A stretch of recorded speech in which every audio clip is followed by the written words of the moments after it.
आजान को मराठी में लिखा, बोलने को बोलो उनको 5 वक्त का आजान।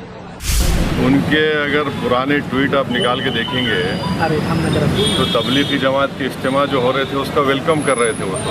हमारे त्र्यंबकेश्वर मंदिर के पास जय श्री राम नाम के दुकान होते हैं फूल वालों के, अंदर अब्दुल बैठा रहता है।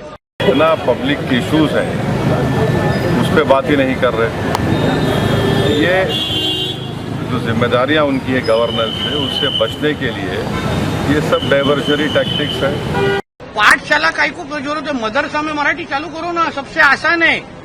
आपके प्रायोरिटीज गवर्नेंस के क्या है वो हमको बताओ ना। सिर्फ एक ही समुदाय को आप पीछे पड़ेंगे तो आपका वो प्रायोरिटी है क्या?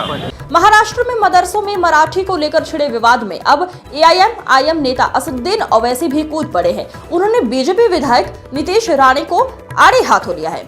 ओवैसी ने कहा, मराठी पढ़ाई जाए, इसमें हमें कोई ऐतराज नहीं, लेकिन अगर नियत नफरत फैलाने की है तो हम चुप नहीं बैठेंगे।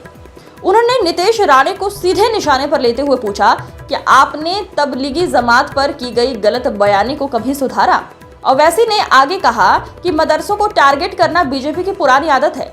वो धार्मिक ध्रुवीकरण के लिए शिक्षा को भी हथियार बना रही है। उन्होंने तबलीगी जमात का जिक्र करते हुए कहा, जिस तरह कोविड के वक्त मुसलमानों को दोषी ठहराया गया, वैसे ही अब शिक्षा के नाम पर किया जा रहा है। फिलहाल नीतीश राणे की ओर से ओवैसी के इस बयान पर कोई नई प्रतिक्रिया नहीं आई है, लेकिन इस मुद्दे ने राज्य की राजनीति में नई बहस को जन्म दे दिया है।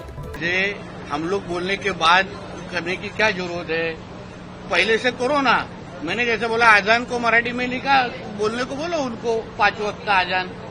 ये 1-2 जनों को बोलने का, वो नौटंकी करने का, ये तो हम लोग अभी हमारे त्र्यंबकेश्वर मंदिर के पास जय श्री राम नाम के दुकान होते हैं फूल वालों के, अंदर अब्दुल बैठा रहता है।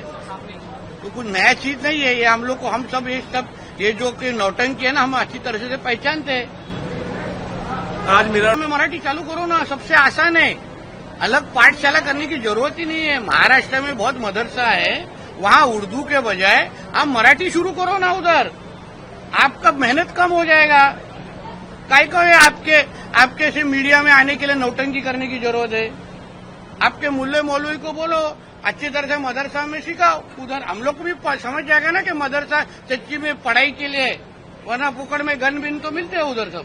उनके अगर पुराने ट्वीट आप निकाल के देखेंगे तो तबलीगी जमात के इज्तिमा जो हो रहे थे उसका वेलकम कर रहे थे वो तो।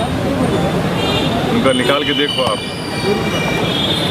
ऐसा और सर, इसके अलावा संजय केरड़कर ने एक बयान संजय केरड़कर ने बयान दिए हैं आज, खुल्लाबाद का जो नाम है रत्नापुर रखना चाहिए, ऐसा कहा है। देखिए, महाराष्ट्र में किसान परेशान है, किसानों की खुदकुशी बंद नहीं हो रही है, रोजगार सरकार दे नहीं पा रही है, और वो जो लड़कियों की स्कीम थी, क्या नाम था उसका क्या हो रहा उसका पता नहीं। कुरैश बरादरी के लोग स्ट्राइक पर हैं क्योंकि गौरक्षक उन पर जुल्म कर रहे हैं और उनकी गाड़ियों को कॉन्फिस्केट किया जा रहा है, उनका लाइसेंस नहीं दिया जा रहा है, स्लॉटर हाउस नहीं खोला जा रहा है। इतना पब्लिक के इश्यूज हैं उस पर बात ही नहीं कर रहे। ये जो जिम्मेदारियां उनकी है गवर्नेंस से, उससे बचने के लिए ये सब डाइवर्जरी टैक्टिक्स है। नाम बदलने से क्या लोग भूल जाएंगे क्या? कश्मीर के गवर्नर होने जा रहे हैं, सुरक्षा में कश्मीर के गवर्नर ने बोला है कि सुरक्षा में चूक हुई थी पहलगाम मामले में, उन्होंने जिम्मेदारी स्वीकारी है। जिम्मेदारी स्वीकारी है तो उनको अपना इस्तीफा देना चाहिए। भाई 26 हमारे भारत के नागरिक को मजहब उनका पूछ कर, क्योंकि उनका ताल्लुक हिंदू धर्म से था, उनको सर पे गोली मारी गई उनके परिवार के सामने। तो अगर उनको इतनी तकलीफ है गवर्नर साहब, तो रिजाइन करें ना।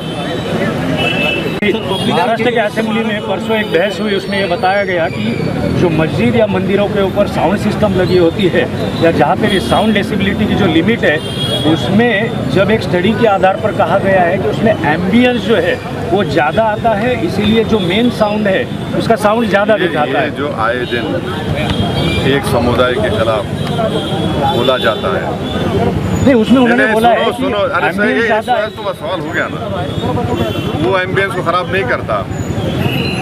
ये कुरैश बरादरी के लोग भैंस को लेके जा रहे हैं। भैंस प्रोहिबिटेड नहीं है, आप गौरक्षक रोक के मारते हैं, उससे एम्बुलेंस खराब नहीं होता। लीगली लेकर जा रहे तो बोलते नहीं मोटर व्हीकल एक्ट लगाएंगे, वो नहीं हुआ तो बोलते क्रूरल्टी ऑफ एनिमल लगाएंगे। आप इससे एम्बुलेंस खराब नहीं हो रहा। आपकी प्रायोरिटीज गवर्नेंस के क्या है वो हमको बताओ ना। सिर्फ एक ही समुदाय को आप पीछे पड़ेंगे तो आपको वो प्रायोरिटी है क्या?